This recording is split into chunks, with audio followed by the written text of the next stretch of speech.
عسلامة البنات، شنا حوالكم؟ ان شاء الله تكونوا بخير. اليوم جبت لكم غوسيت نتاع باغيت فارسي كيما ناخذوها من لي ريستورون، وصفه ناجحه 100%. نبداو المقادير نتاع البات نتاعنا اللي باش نستحقوها باش نعملوا بها الباغيت فارسي. عندنا هوني رطل فرينه، ساشي خميره خبز، ومغرفه ملح، ومغرفتين كبار زيت نباتي، وعندنا هنا مغرفة سكر صغيرة، وكيس ماء دافي كيما تراو الكونتيتي اللي عملتها. اول حاجه باش ناخذ الماء دافي نحط فيه مغرفه السكر ونحط فيه الخميره نتاع الخبز ونخلطوهم ونحطوهم على شيره حكايه درجه هكاكا.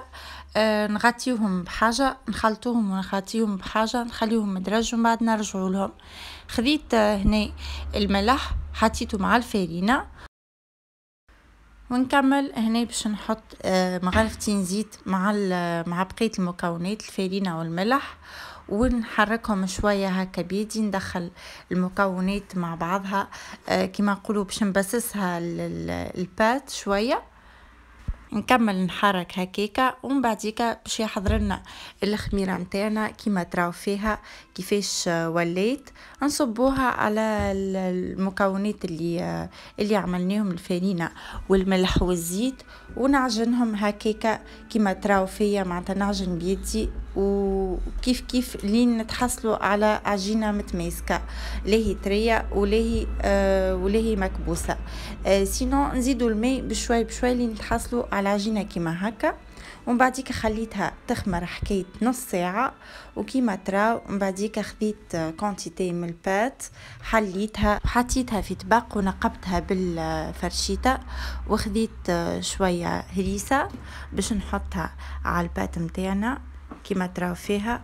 وباش نزيد المكونات، باش نزيد سلطه مشويه، وكل واحد شنو يحب يحط فيها الباغيت فارسي. اما ديما انا نقول العمده على الباغيت فارسي على عجبونيت، معناتها هذيك اهم حاجه باش تجينا باغيت فارسي بنينه. حطيت كيما تراو الهريسه والسلطه مشويه، تنجموا تزيدوا مايونيز، خلطهم كيما تراو نفس الطريقه. وباش نزيد هوني عملت اسكالوب جوست فوحته شويه وشويته على في قليه معناتها تفال والكل، وقصيته كيما تراو كيك وحطيتهم فوق البات. وتوا باش نزيد الجامبون باش نعمل السلطه، وكيما تراو نحطوا المكونات اللي عنا كل قدير وقدره، كل واحد شنو يحب يحط فيها. كيما قلت لكم جوست العمده على الجبوني.